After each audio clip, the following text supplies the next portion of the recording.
ನಾನು ನೋಡ್ತಾನೆ ಇದ್ದೀನಿ ಸಭಾಧ್ಯಕ್ಷರೇ, ಕೋರ್ಟ್ನಲ್ಲಿದ್ದು ಕೇಸ್ ಆಯ್ತು. ಅದಕ್ಕೆ ನಾಳೆ ಮಾತಾಡ್ತಕ್ಕ ಹೇಳಿದ್ದೇನಲ್ಲ ನಾನು ಅವರಿಗೆ ಕೋರ್ಟಿಗೆ ನೋಡಿ, ಕೋರ್ಟಿಗೆ ಮಾಡಬೇಕು. ರೂಲ್ 69 ತರ್ತಾ ಇದ್ದೀರಿ. ಆಗೇನಾದ್ರು ತಾವು ತರಲೇಬೇಕು ಅಂತ ಕಾನೂನಲ್ಲಿ ಅವಕಾಶ ಇದ್ರೆ ದಯವಿಟ್ಟು ಯಾರಿಗೆ ಬೇಕಾದ್ರೂ ಮಾತಾಡಕ್ ಬಿಡಿ, ನಾನು ಬೇಡ ಅಂತ ಹೇಳಲ್ಲ. ನ್ಯಾಯಯುತವಾಗಿ ನನಗೂ ಮಾತಾಡಕ್ ಅವಕಾಶ ಕೊಡಿ ಅಂತ ತಮ್ಮಲ್ಲಿ ಕೇಳ್ತೀನಿ.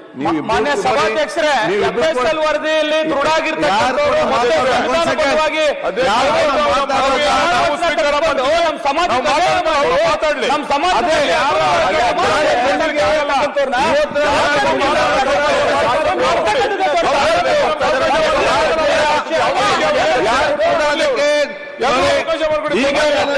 ಹೇಳಿದ್ದೇನೆ, ನೀವು ಯಾರು ಇರ್ಲಿಲ್ಲ. ನೀವು ಅವಾಗ ಇರ್ಲಿಲ್ಲ, ನಾವು ಎತ್ತೇ ಇಲ್ಲ. ನೀವು ನೀವು ಅವಾಗ ಇರ್ಲಿಲ್ಲ.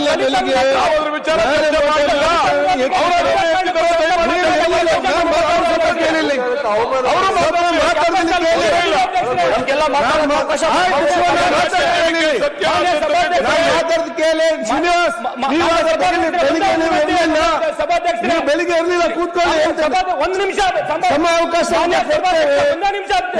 ಯಾವುದೇ ಬಾಧಕ ಮಾತಾಡಿ, ಅವರು ಮಾತಾಡಿ.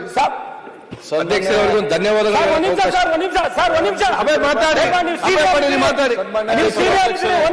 ಧನ್ಯವಾದಗಳು ಹೇಳಕ್ ಒಂದು ಅವಕಾಶ. ಅಧ್ಯಕ್ಷರೇ, ಅನೇಕ ಜನರು ಉತ್ತರ ಕರ್ನಾಟಕದ ಬಗ್ಗೆ ತಮ್ಮ ಭಾವನೆಗಳನ್ನು ಹೇಳಿದ್ದಾರೆ. ವಿಶೇಷವಾಗಿ ಉತ್ತರ ಕರ್ನಾಟಕದಲ್ಲಿ ಆದಂಥ ಅನ್ಯಾಯ ಆಗಿರ್ಬೋದು, ಉತ್ತರ ಕರ್ನಾಟಕದ ಅಭಿವೃದ್ಧಿ ಬಗ್ಗೆ. ಯಾವಾಗಿಂದ ಈ ಸುವರ್ಣಸೌಧ ಪ್ರಾರಂಭ ಆಗಿದ್ದದ ಅವಾಗಿಂದ ಬೆಳಗಾವಿಯಲ್ಲಿ ಉತ್ತರ ಕರ್ನಾಟಕದ ಬಗ್ಗೆ ಚರ್ಚೆಗೆ ಅವಕಾಶ ಕೊಡ್ರಿ ಅಂತ ಹೇಳಿ ಹೇಳ್ತಾರೆ. ಯಾಕೆ ಈ ರೀತಿ ಚರ್ಚೆಗೆ ಅವಕಾಶ ಕೊಡ್ರಿ ಅನ್ನುವಂಥದ್ದನ್ನ ಬಗ್ಗೆ ಅನೇಕ ಸಮಸ್ಯೆಗಳ ಬಗ್ಗೆ ಎಲ್ಲರೂ ಗಮನವನ್ನು ಚೆಲ್ಲಿದ್ದಾರೆ. ಅದ್ರ ಜೊತೆಗೆ ನಮ್ಮದು ಒಂದು ಸಮಸ್ಯೆ ಇದೆ. ಉತ್ತರ ಕರ್ನಾಟಕದ ಉತ್ತರ ಕರ್ನಾಟಕ ಒಳಗೆ ನಮ್ಮ ಬೆಳಗಾವಿ, ನಾವು ಮತ್ತು ಮಲ್ತಾಯಿ ಅದ್ರೊಳಗೆ ಮೀಸಲಾತಿ ಒಳ ಮೀಸಲಾತಿ ಇದ್ದಂಗಾಗಿದ್ದ ನಮ್ಮ ಸಮಸ್ಯೆ. ಇಲ್ಲಿ ವಿಶೇಷವಾಗಿ ನಾನು ಎಂ ಬಿ ಪಾಟೀಲ್ರಿಗೆ ಭಾಳಷ್ಟು ಕೆಲಸಗಳದ ನಮ್ಮ ಹೇಳ್ಬೇಕಂತಂದ್ರೆ. ಈಗ ರಾಜ್ಯ ಸರ್ಕಾರ ಅನೇಕ ಯೋಜನೆಗಳು ಮಾಡಿದೆ ಸರ್. ಬಿಯಾಂಡ್ ಬೆಂಗಳೂರು ಅಂತ ಹೇಳ್ತಾರೆ. ಬಿಯಾಂಡ್ ಬೆಂಗಳೂರು ಅಂತಂದ್ರೆ ಎಲ್ಲಿ ತನಕ? ಅಪ್ ಟು ಹುಬ್ಳಿ ಎಲ್ಲದವ್ರ. ಹುಬ್ಳಿ ದಾಟೋದನೇ ಇಲ್ಲ ಅದು. ಮತ್ತು ನೀವೆಲ್ಲರೂ ಟಿವಿನ್ಯಾಗ ಕುಂತ ಬೆಳಗಾವಿ ನಮ್ಮದೈತಿ, ಹಂಗೈತಿ ಹಿಂಗೈತಿ, ಅಲ್ಲಿ ಏನು ಒಂದು ಪತ್ರಿಕೆ ಬೇರೆ ರಾಜ್ಯದಿಂದ ಬಂತಂದ್ರೆ ನೀವು ಟಿವಿನ್ಯಾಗ ಹೇಳ್ಕೊ ಕುಂತೀರಿ. ಹೆಂಗೆ ಆಗ್ಬೇಕು ಅದು? ನಮ್ಮನ್ನ ಬೆಳಗಾವಿದವ್ರನ್ನಂತೂ ಬಿಟ್ಟಿದ್ದಾರೆ ನೀವು ಆದಿಮ್ಯಾಗ. ಬಿಯಾಂಡ್ ಬೆಂಗಳೂರು ಅಂದ್ರೆ ಅಪ್ ಟು ಬೆಳಗಾವಿ ಅಂತ ಆಗ್ಬೇಕು. ನಾವು IIT ಬಗ್ಗೆ 130 ಜನ ಸಹಿ ಮಾಡಿಕೊಂಡು MLAಗಳದು 25 MP ಸಹಿ ಮಾಡಿ ಎಲ್ಲ ಕೊಟ್ಟು ಕರ್ನಾಟಕ ಆಗ್ಬೇಕಂತದ್ದು. ಆದ್ರೆ IIT ಬೆಳಗಾವಿ ಬರಲಿಲ್ಲ. ಇದು ಯಾಕೆ ಹೇಳ್ತಾನಂತಂದ್ರೆ ವಿಶೇಷವಾಗಿ ಬೆಳಗಾವಿ ಬಗ್ಗೆ ಎಲ್ಲರೂ ಉತ್ತರ ಕರ್ನಾಟಕದ ಬಗ್ಗೆ ಮಾತಾಡಿದ್ದಾರೆ. ನಮ್ಮ್ಯಾಗ ಇದೇ ಸರ್ಕಾರ ಅಂತ ಹೇಳುದಿಲ್ಲ ನಾನು. ಈಗ ನಾನು ಡಾಕ್ಟರ್ ಅವರ ನಿಮ್ನ ಅನುಮೋದನೆ ಮಾಡ್ತೇನೆ ನಾನು. ಎಲ್ಲ ಸರ್ಕಾರಗಳು ನಮ್ಮ ಬೆಳಗಾವಿಯಾಗ ಹೆಂಗೆ ಅನ್ಯಾಯ ಆಗೈತೆ ಅಂತಂದ್ರೆ ವಿಧಾನಸೌಧ ನಿರ್ಮಾಣ ಮಾಡಿದ ಕೂಡಲೇ ಅನ್ಯಾಯ ಪ್ರಾರಂಭ ಆಗೈತೆ ಸರ್. ಬೆಂಗಳೂರಿನಾಗ ಇದ್ದಂಥ ವಿಧಾನಸೌಧದಲ್ಲಿ ಇರುವಂಥ ನ್ಯೂನತೆಗಳನ್ನು ಸರಿಪಡಿಸಿ ಇಲ್ಲಿ ವಿಧಾನಸೌಧ ಆಗಬೇಕಾಗಿತ್ತು. ಆದರೆ ಇಲ್ಲಿ ಅದಕ್ಕಿಂತ ನ್ಯೂನತೆಗಳು ಅದಾವೆ. ನೀವೇ ನೋಡಿರ್ಬೇಕು ನಿಮ್ಮ ಚೇಂಬರ್ನಾಗ ನಿಮ್ಮ ಹೆಗಲ ಮ್ಯಾಗ ಹತ್ತಿ ಕುಂಡೋದು ಅಟ್ಟೋಗೋದಕ್ಕೆ ಈಗ ಬಂದವರೆಲ್ಲರೂ. ಯಾಕೆ ಮಾಡಬೇಕಾಗಿತ್ತು? ಆಮೇಲೆ ಇಲ್ಲಿ ಇನ್ನೊಂದು 50 ಕೋಟಿ ರೂಪಾಯಿ ಹೆಚ್ಚು ಖರ್ಚು ಮಾಡಿದ್ರೆ ಅಲ್ಲಿ ನಿಮ್ಮದು 20 ಎಕರೆ ಒಳಗೆ ಮಾಡಿದ್ರೆ 160 ಎಕರೆ ಜಾಗ. ಇಷ್ಟು ದೊಡ್ಡ ಜಾಗ ಇದ್ರೂ ಒಂದು ಮಾಚಿಸ್ ಬಾಕ್ಸ್ ಗತ್ತೆ ವಿಧಾನಸೌಧ ಮಾಡಿದ್ರು. ನಾ ಇವರೇ ಇವರು ಅಂತ ಹೇಳೋದಿಲ್ಲ. ಯಾವ ಚೇಂಬರ್ಗಳು ಒಂದೇ ಹೇಳ್ಬೇಕಂತಂದ್ರೆ ಸಾಪ್ ಸಿಡಿ ಮಾಡಿದಂಗೆ ಅಂದ್ರೆ ಹಾವು ಏನೇ ಆಟ. ಯಾವ ಆಫೀಸ್ಗೆ ಹೋದ್ರೆ ಎಲ್ಲಿಂದ ಹೊರಗೆ ಬರ್ತೇವೆ ಅನ್ನೋದು ಗೊತ್ತಾಗೋದಿಲ್ಲ. ಇಲ್ಲಿ ಅಲ್ಲಿ ಒಂದು ರೌಂಡ್ ಹೊಡೆದು ಅಂತಂದ್ರೆ ಪೂರ್ಣ ನೀವು ಒಂದು ಸ್ಥಾನಕ್ಕೆ ಬರ್ತೀರಿ. ಇಲ್ಲಿ ಆ ಹಿಂದೇನು ಸತ್ಕಾರ ಮಾಡ್ಬೇಕಾಗಿದ್ದು ನಿಮ್ಗೆ ಹೇಳ್ಬೇಕಂತಂದ್ರೆ ಭೂತ್ ಬಂಗ್ಲಾ ಅನ್ನೋದು 2ನೇ ಉಪನಾಮ ನಮ್ಮ ಈ ಭಾಗನಾಗ ಜನ ಮಾತಾಡೋದು ಸರಿತದ. ಇದು ಆಯ್ತು, ವಿಧಾನಸೌಧ ಆಯ್ತು. ವಿಧಾನಸೌಧ ಉತ್ತರ ಕರ್ನಾಟಕ ಜನರ ಧ್ವನಿ ಆಗಬೇಕು, ಇಲ್ಲಿ ಸಮಸ್ಯೆಗಳು ಪರಿಹಾರ ಆಗಬೇಕು ಅನ್ನೋ ಅಂಥದ್ದನ್ನು ದೃಷ್ಟಿಯಲ್ಲಿ ಇಟ್ಕೊಂಡು ಇಲ್ಲಿ ಎಲ್ಲ ಕಚೇರಿಗಳು ಪ್ರಾರಂಭ ಆಗಬೇಕು. ಸರ್ಕಾರಿ ಏನು ರಾಜ್ಯನಾಗ ಆಗುವಂಥ ಕೆಲವೊಂದು ಸಮ್ಮೇಳನಗಳು ಬೆಳಗಾವಿನಾಗ ಆಗ್ಬೇಕಂತ ಹೇಳಿ ಒಂದು ಆಸೆ ಇಟ್ಕೊಂಡು ನಿರ್ಮಾಣ ಆಯ್ತು. ಆಯ್ತೇನು, ಬೆಳಗಾವಿನಾಗಿದ್ದಂತಹ ಕಚೇರಿಗಳನ್ನ ಇದಾದ ನಂತರ ನೀವು ಬೆಂಗಳೂರು ಸ್ಥಳಾಂತರ ಬೇರೆ ಬೇರೆ ರಾಜ್ಯಕ್ಕೆ ಸಿಪ್ಪನ್ನು ಹೋಗಿ ಬೇರೆ ಕಡೆ ಹಾಕಿದ್ರಿ. KHB ಅನ್ನ ಬೆಳಗಾವಿನಾಗ ತೊಗೊಂಡು ಬೇರೆ ಕಡೆ ಹಾಕಿದ್ರಿ. ಅಂದ್ರೆ ಒಂದು ಕಡೆ ವಿಧಾನಸೌಧ ಮಾಡಿ ನಮ್ಮ ಲಾಲಿಪಾಪ್ ಕೊಡುವಂಥದ್ದು ಮಾಡಿದ್ರಿ ಸರ್. ಅಷ್ಟೇ, ಮತ್ತೇನು ಇಲ್ಲಿ ಹೆಚ್ಚಿಗೇನಾಗಿಲ್ಲ. 23 ಕಚೇರಿಗಳನ್ನ ಬೆಳಗಾವಿ ನಗರನಾಗಿನ ಕಚೇರಿಗಳನ್ನ ಇಲ್ಲಿ ಶಿಫ್ಟ್ ಮಾಡಿದ್ರಿ ನೀವು. ಎಲ್ಲಿ ಈ ವಿಧಾನಸೌಧಕ್ಕೆ. ಇದು ಸುವರ್ಣ ವಿಧಾನಸೌಧ. ಸುವರ್ಣ ವಿಧಾನಸೌಧಕ್ಕೆ ರಾಜ್ಯ ಮಟ್ಟದ ಕಚೇರಿ ಇರಬೇಕು, ಏನು ನಮ್ಮ ಬೆಳಗಾವಿ ಜಿಲ್ಲಾ ಮತ್ತು ನಗರ ಮಟ್ಟದ ತಾಲೂಕಾ ಮಟ್ಟದ ಕಚೇರಿಗಳು ಇರಬೇಕು. ಹಿಂಗಾಗಿ ಇದು ಸುವರ್ಣ ಸೌಧ ಅಂತ ಹೇಳಿ ಹೆಸರು ತೆಗೀರಿ ಸರ್. ಇದು ಮಿನಿ ವಿಧಾನಸೌಧ ಅಂತಿದೆ. ಮಿನಿ ವಿಧಾನಸೌಧದಾಗ ಯಾವ ಕಚೇರಿಗಳು ಇರ್ತಾವ? ತಾಲೂಕಾ ಮಟ್ಟದ ಕಚೇರಿ ಇರ್ತಾವ. ಇವತ್ತು 23 ಕಚೇರಿಗಳು ನಗರನಾಗಿನೂ ಇಲ್ಲ. ನಗರದಿಂದ ಇಲ್ಲಿ ಬರಾಕ 10-15 ಕಿಲೋಮೀಟರ್. ಅವ್ರು ಬರೋದಷ್ಟ ನಿಮ್ಮ ಕೆಲಸ ಮಾಡೋಕನ ಯಾರು ಜನ ಬರ್ತಾರೆ ಸರ್ ಇಲ್ಲಿ ತನಕ. ಈಗ ಜನಗೆ ಅಷ್ಟು ತೊಂದರೆ ಆಗಿರ್ತದ, ಅವತ್ತನ್ನು ಮಾಡಿ DC ಆಫೀಸ್ನಾಗ ಶಿಫ್ಟ್ ಮಾಡುವಂಥದ್ದು ಆಗ್ಬೇಕು. ಇದ್ರ ಆಶೆ ಏನೈತಿ, ಅದು ಉಪಯೋಗ ಆಗತ್ತೆ ಅನ್ನೋದನ್ನು ನಾವು ತಿಳ್ಕೊಬೇಕಾಗ್ತದೆ ಸರ್. ಪ್ರತಿ ಸಲ ನಾನು ಒಂದು ಪ್ರಶ್ನೆನೂ ಕೇಳಿದೆ ಸ್ಪೀಕರ್ ಅವರಿಗೆ. ಇಲ್ಲಿ ಆದಂಥ ಏನು ನಮ್ಮ ವಿಧಾನಸೌಧದ ಸೆಷನ್ ಆಗಿದಾವ, ಅಟೆಂಡೆನ್ಸ್ ಎಷ್ಟು ಇರ್ತದೆ ಸರ್? ಉತ್ತರ ಕರ್ನಾಟಕ ಬಗ್ಗೆ ಎಲ್ಲರೂ ಮಾತಾಡಿದ್ರು ಇವತ್ತು. ನಮ್ಮ ಕರ್ನಾಟಕ, ದಕ್ಷಿಣ ಕರ್ನಾಟಕ, ಉತ್ತರ ಕರ್ನಾಟಕ, ವಿಶೇಷವಾಗಿ ದಕ್ಷಿಣ ಕರ್ನಾಟಕ ಶಾಸಕರ ಬಗ್ಗೆ ಅಟೆಂಡೆನ್ಸ್ ಕೇಳಿದ್ದು ನಾನು. ನಿಮ್ಗೆ ಏನು ಸರ್ ಅಲ್ಲೇನು ನಮ್ಮ ಬೆಂಗಳೂರಿನಾಗ ಅಟೆಂಡೆನ್ಸ್ ಇರ್ತದೆ, ಉತ್ತರ ಕರ್ನಾಟಕ ಮತ್ತು ದಕ್ಷಿಣ ಕರ್ನಾಟಕ ಶಾಸಕರದು. ಈ ದಕ್ಷಿಣ ಕರ್ನಾಟಕ ಶಾಸಕರದ 60%ಗಿಂತ ಕಮ್ಮಿ ಅಟೆಂಡೆನ್ಸ್ ಇರ್ತದೆ ಬೆಳಗಾವಿನಾಗ. ಮತ್ತು ಹೆಂಗೆ ನೀವು ಈ ಕೆಲವೊಂದು ಜನ ಉತ್ತರ ಕರ್ನಾಟಕ ಬೇರೆ ರಾಜ್ಯ ಆಗ್ಬೇಕಂದ್ರೆ ಭಾವನೆ ವ್ಯಕ್ತ ಮಾಡತ್ತಾರ. ಯಾಕೆ ವ್ಯಕ್ತ ಮಾಡತ್ತಾರ? ಅಟೆಂಡೆನ್ಸ್ ಬೇಕೋ, ಪರಿಹಾರ ಬೇಕೋ? ನಾವ್ ಒಂದ್ ನಿಮಿಷ ಸರ್, ಮಂತ್ರಿಗಳಿದ್ದಿ ನಿಮ್ಗೆ ಸಾಕಲ್ವಾ? ಈಗ ನಿಮ್ಮ ಚರ್ಚೆಗೆ ಅಡ್ಡ ಮಾಡಿಸುವ ನಾವು ಸ್ವಾಗತ ಬಯಸಿದ್ದೀವಿ. ಮಾತಾಡ್ಬೇಕು, ಈಗ ಪರಿಹಾರ ಬೇಕು, ನಿಮ್ಗೆ ಅವಕಾಶ ಇದೆ, ನಿಮ್ಗೆ ಅವಕಾಶ ಮಾಡಿಕೊಟ್ಟವ್ರೆ. ನಮ್ಗೆ ಯೋಜನೆ ಬೇಡ, ಅಖಂಡ ಕರ್ನಾಟಕ ಬೇಕು ನಮ್ಗೆ. ಮಾತಾಡ್ತೀರಾ? ನಾನು ಇದ್ದಿದ್ದು ಅವ್ರು ಮಾತಾಡ್ಲಿ. ನಾನು ಅಧ್ಯಕ್ಷ 4ನೇ ಸಲ ಶಾಸಕ, ದಿವಸ ಎದ್ದು ಮಾತಾಡಿ ನಮಗ್ ಗೊತ್ತಿಲ್ಲ ಪೇಜ್ ಖರೀದಿ ಮಾಡೋದಿಲ್ಲ, ನಿಮ್ದು ಟೈಮ್ ವೇಸ್ಟ್ ಮಾಡೋದಿಲ್ಲ. ನನಗೆ ಅವಕಾಶ ಇವತ್ತು ಸಿಕ್ಕಿದ್ದದ. ಏನು ನಮ್ಮ ಭಾವನೆ ಅದ, ನಮ್ಮ ಭಾಗದ ಜನರ ಭಾವನೆ ಅದ ಅಂದ್ರೆ ಹೇಳ್ತೀನಿ. ಅವ್ರು ಬಂದಾಗ ಅವ್ರು ಹೇಳಿ. ಇಲ್ಲಿ ಏನಾಗಿದ್ದದ ಚರ್ಚೆ ಈ ಸಲನೂ ನಮ್ಗೆ ಅವಕಾಶ ಎಷ್ಟು ಸಿಕ್ಕಿದ್ದದ? ಕೃಷ್ಣ ಸಾಹೇಬ್ರು ತಿರ್ಕೊಂಡ್ರು, 1 ದಿವಸ ಶ್ರದ್ಧಾಂಜಲಿ ಆಯಿತು, 2ನೇ ದಿವಸ ಸುಟ್ಟಿ ಕೊಟ್ರಿ, 3ನೇ ದಿವಸ ಕೆಲವೊಂದು ಗದ್ದೆಗಳು ಚರ್ಚೆ ಆಯಿತು, 15 ದಿವಸ ಒಳಗೆ 2 ದಿವಸ ಚರ್ಚೆ ಆಗಿದ್ದದ. ಎಷ್ಟು ಅಧಿಕಾರಿಗಳು ಬೆಳಗಾವಿನಾಗ ಬಂದಕ್ಕೆ ಎಷ್ಟು ಜನ ಇರ್ತಾರೆ ಅನ್ನೋದನ್ನು ನೀವು ಒಂದು ಪಟ್ಟಿ ತೆಗೀರಿ.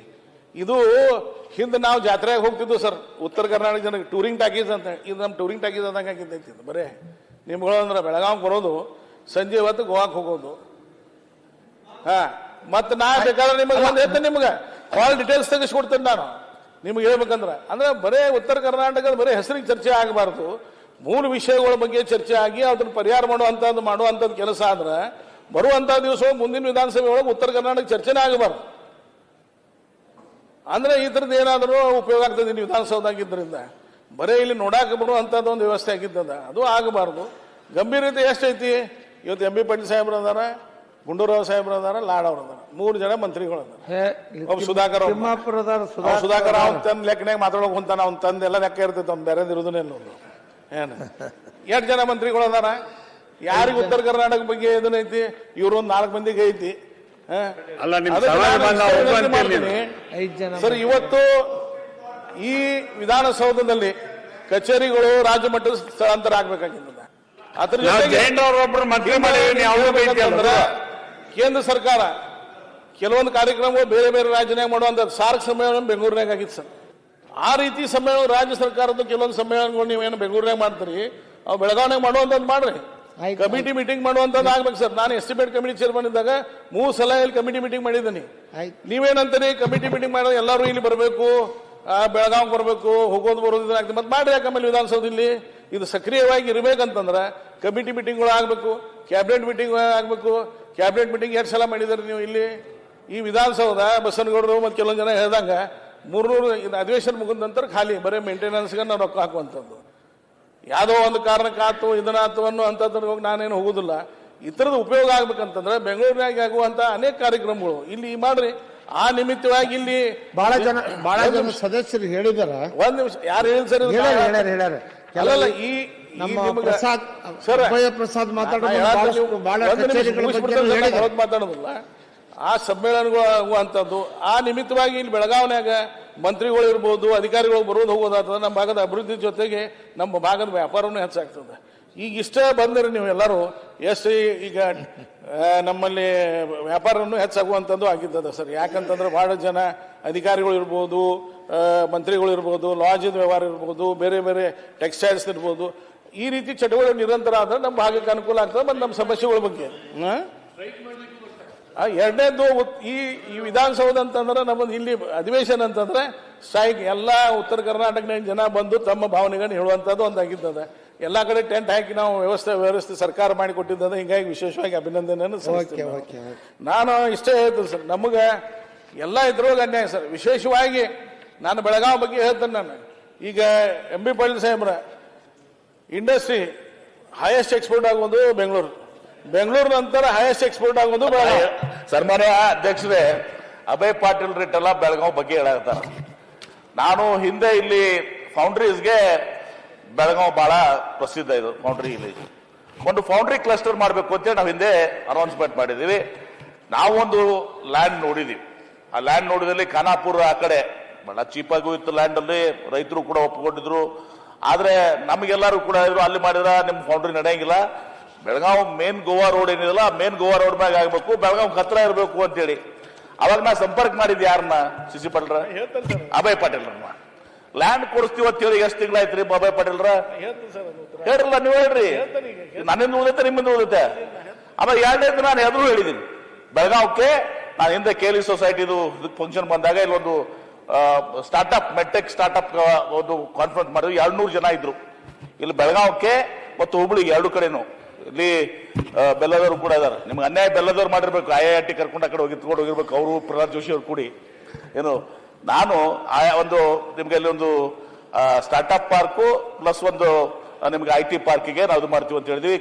ಶರತ್ ಬಸ್ಟೇಗೌಡರು ಕೂಡ ಹೇಳಿದ್ರೆ ಈಗಾಗಲೇ ಒಂದು 5 ಎಕರೆ ಲ್ಯಾಂಡ್ ನಲ್ಲಿ ಅವರು ಕೂಡ ಇದು ಮಾಡ್ತಾ ಇದಾರೆ ಅಂತೇಳಿ. ಈಗ ಏನಾದ್ರು ತಪ್ಪಿತ್ತಂದ್ರೆ ಬಿಯಾಂಡ್ ಬೆಂಗಳೂರಿನಲ್ಲಿ ಅಭಯ್ ಪಾಟೀಲ್ ಕಡೆಗಳು ಇದೆ. ಹೇಳ್ತೇನೆ ಸರ್ ನಾನು ಅದನ್ನ.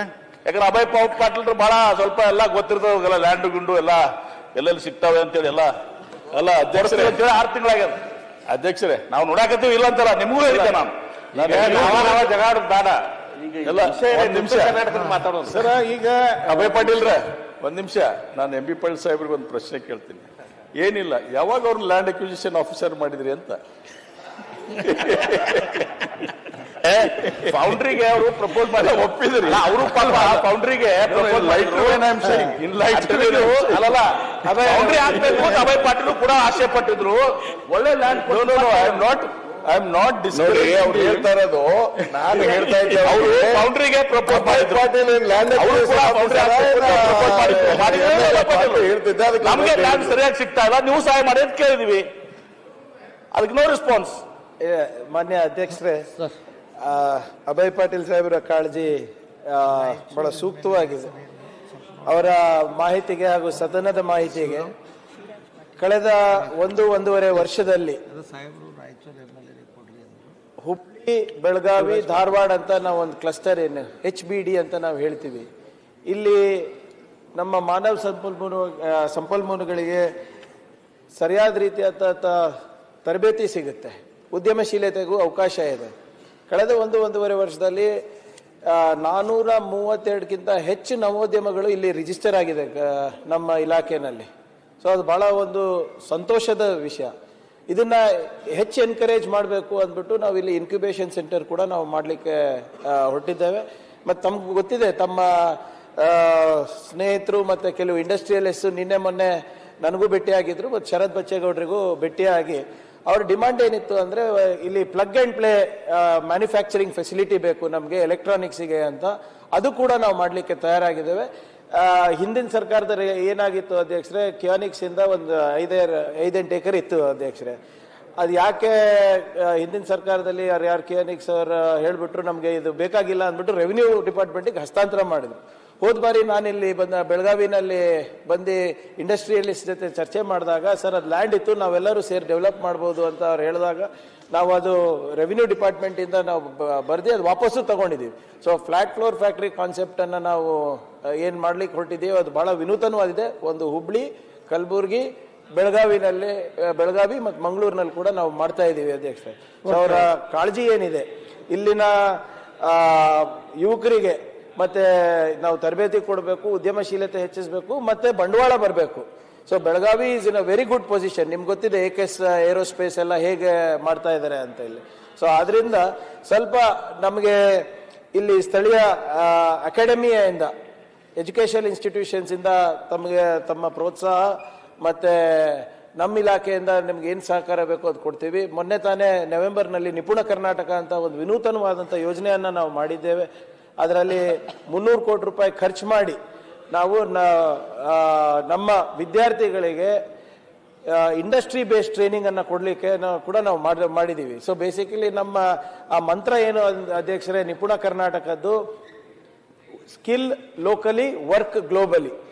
ಆಮೇಲೆ ಈ ಹೆಚ್ಚಿನ ಯುವತಿಯರು ಏನಿದ್ದಾರೆ, ನಾವು ಬೆಂಗಳೂರು ಹೊರಗಡೆ ಯಾರು ಇಂಜಿನಿಯರಿಂಗ್ ಕಾಲೇಜಸ್ ಇದ್ದಾರೆ, BSc ಗ್ರಾಜುಯೇಟ್ಸ್ ಇದ್ದಾರೆ, ಅವರಿಗೆ ಅವರ ಇಂಡಸ್ಟ್ರಿ ಡಿಮಾಂಡ್ ಪ್ರಕಾರ ಸೈಬರ್ ಸೆಕ್ಯೂರಿಟಿ ಇರ್ಬೋದು, IT BT ಇದು ಬಯೋಟೆಕ್ನಾಲಜಿ ಇರ್ಬೋದು, ಆಗ್ರಿಟೆಕ್ ಇರ್ಬೋದು, ಅದಕ್ಕೆಲ್ಲ ತಕ್ಕಂಗೆ ನಾವು ಮಾಡ್ತಾ ಇದ್ದೀವಿ.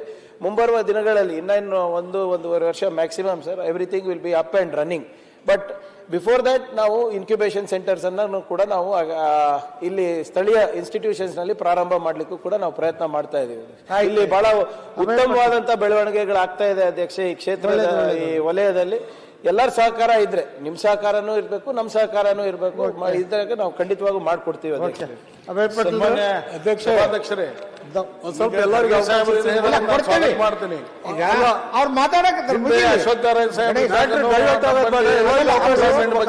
ಕಾರ್ಯಾಗಾರ ಮಾಡಿ ಸುಮಾರು 2-3 ಸಾವಿರ ಜನರಿಗೆ ಉದ್ಯೋಗ ಕೊಟ್ಟಿದ್ದ, ಅವರಿಗೂ ನಾನು ಆಯ್ತು ಮಾಡಕ್ ಹತ್ತಾರ ನಮ್ಮ ಸರ್ಕಾರ. ಆಮೇಲೆ ಹೆಚ್ಚಿನ ವಿಡಿಯೋಗಳಿಗೆ ಪ್ರತಿಧ್ವನಿ ಯೂಟ್ಯೂಬ್ ಚಾನೆಲ್ ಸಬ್ಸ್ಕ್ರೈಬ್ ಮಾಡಿ, ಬೆಲ್ ಐಕಾನ್ ಕ್ಲಿಕ್ ಮಾಡಿ.